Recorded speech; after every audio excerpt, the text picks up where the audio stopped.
Once the bastion of socialism, the Soviet Union fell apart 30 years ago, when its member states declared independence.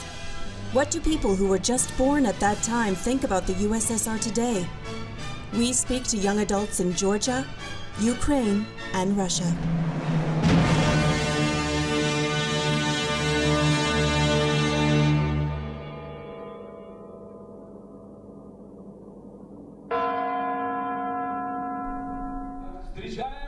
A prelude to a wedding celebration under the direction of Igor Tischkowetz.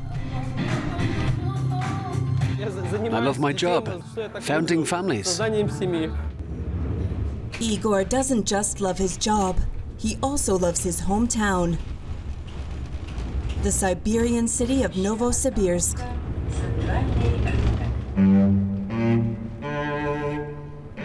Like hardly any other city in Russia, Novosibirsk stands for the so-called achievements of socialism, a bygone era that brought large-scale industry and scientific centers to the people here, but also imposed its communist ideology on them. It's an ideology that Igor Tischkowetz doesn't share. I am not a supporter of the Soviets. I'm a devout Russian Orthodox Christian. I don't mourn the Soviet era. His ideas are rooted in a deeply conservative Russia that now puts its faith in God instead of Lenin, as it used to. But a few relics of socialism have remained close to his heart since the days of his youth. For example, the cultural center where Igor was an actor as a child. Time has stood still here. Igor says that now, values like family bonds, the love of God, and dominance point the way to Russia's future.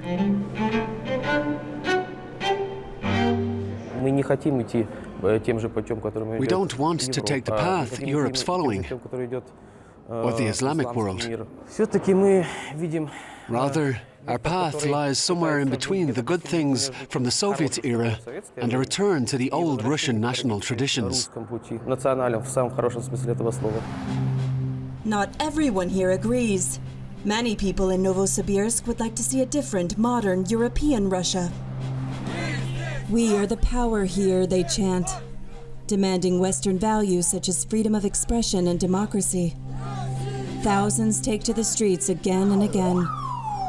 And yet, almost half the population would prefer a tightly run political system, like during Soviet times. Democracy is one big fiction. We Russians don't believe in the real power of the people. We don't support a democratic transition of power. Instead, we need a strong leader in whom we believe. 30 years after the end of the Soviet Union, Russia does not have a weak economy. There was even an upturn in the early 2000s because of high oil prices. But the gap between the rich and the poor is growing. Still, Igor Tischkowetz sees no cause for concern. For me, the country's ideological strength is more important than economic prosperity. I can earn that without the state. Igor earns about 1,000 euros a month working as a DJ at weddings. That makes him a high earner in Siberia. I love my job. I feel like I'm doing something useful. Igor Tischkowetz is certain that 30 years after the fall of the Soviet Union, Russia is a land of many opportunities for people who know what they want and who don't question political decisions. Irakli Rusadze is under pressure. Time pressure. Soon, the fashion designer from the Georgian capital Tbilisi will be presenting his newest collection at Paris Fashion Week. In his designs, the 30-year-old Georgian presents nothing more or less than the identity of his people. I find ideas and inspiration in our history, in Soviet history and pre-Soviet history, but also in the post-Soviet era, in the time after the collapse of the Soviet Union. I link those eras. The trouser suit was one of the hits of male fashion in the Soviet Union. Today, Irakli uses it as the base for his own style and as a reminder of the time when Georgians had little access to the outside world, isolated behind the Iron Curtain. When I born, it's 1991, also was time when everything was changed in Georgia, but you still feel Soviet things in some architect, even when you discuss with old generation. But all the mix, it's, I think, really interesting and really authentic. After the collapse of the Soviet Union, times were not easy for Georgia. The formation of an independent state was accompanied by an economic crisis and political upheavals. But at least Georgia has been an independent state for 30 years, after almost 200 years as part of the Russian Empire and then the Soviet Union. The district of Digomi in the capital seems to be stuck in a Soviet time warp. The older population talks fondly of the good old socialist era, when there was work for everybody and medical treatment was free. But most of the younger generation thinks differently. I think that creative and progressive people didn't have many prospects in the Soviet Union. Their freedom was very curtailed. Today, we Georgians have a chance to make up for that. Irakli and many of his generation want to lead a free, modern, and Western lifestyle and take to the streets.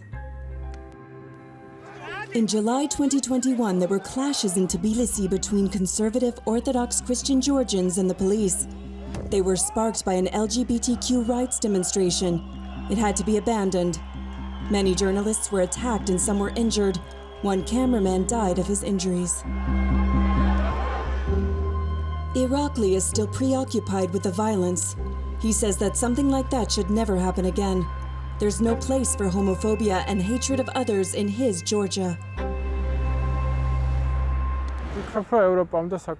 We young Georgians have a chance to achieve this, but we're not there yet. There is still a lot that separates Georgia from Europe. It would be great if my country could become a full and worthy part of Europe one day. His friends think the same way. For them, the Soviet era is simply the past, and the future is Europe. But Irakli Rusadze says Georgia has not arrived there yet.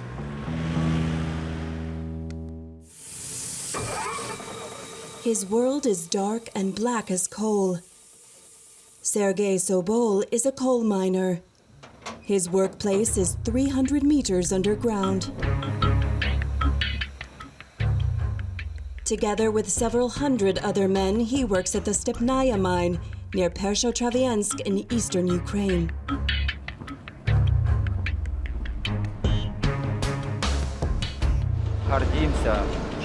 We're proud to provide heating and electricity to our fellow countrymen. The Stepnaya mine has existed for over 50 years. It survived the collapse of the Soviet Union, continuing to provide its employees with regular wages. And that's no sure thing in eastern Ukraine. On average, miners here earn the equivalent of 800 euros a month. Good money in this poor region. Talyan, you look tanned. A vacation? As a child, I constantly heard words like mine and miners. I thought the men I saw wore makeup. Today, my brigade is like a family to me. The fate of his own family represents the fate of his native Ukraine. Sergey Sobol comes from Donbass, where war between pro-Russian separatists and the Ukrainian army has been raging since 2014. The conflict forced his mine in Donetsk to close in 2017. Sergey became unemployed overnight and fled westward with his wife to the small mining town of Pershatravensk. There are hardly any jobs there anymore. Almost everyone has left. Only old people remain. The war in Donbass has already been going on for 7 years. According to the United Nations, more than 13,000 people have died. It is a conflict that has flared up again and again despite a peace agreement. And the world is now holding its breath as Russia deploys troops on the border to Ukraine. I didn't want my child to be born there, or you have to fear for your family when you go to work, where bombs are going off all the time.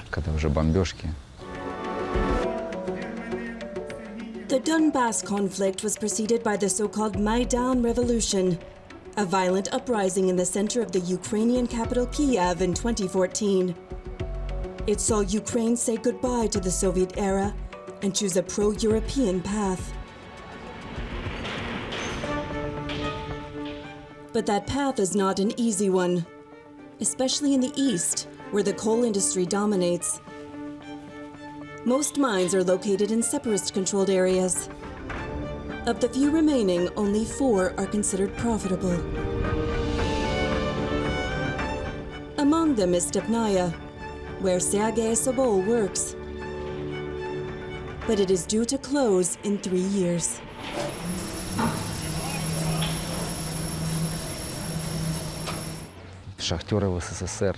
In the Soviet Union, miners did well. Ukraine was rich, but later, after independence, a country was plundered and run down economically. 30 years after the end of the Soviet Union, none of the 3 men really mourns the bygone era. Ukrainian Sergey Sobol and Georgian Irakli Rusadze see their future in Europe. But Russian Igor Tischkowetz is convinced that Russia offers great opportunities, provided a person has clear goals and doesn't question politics.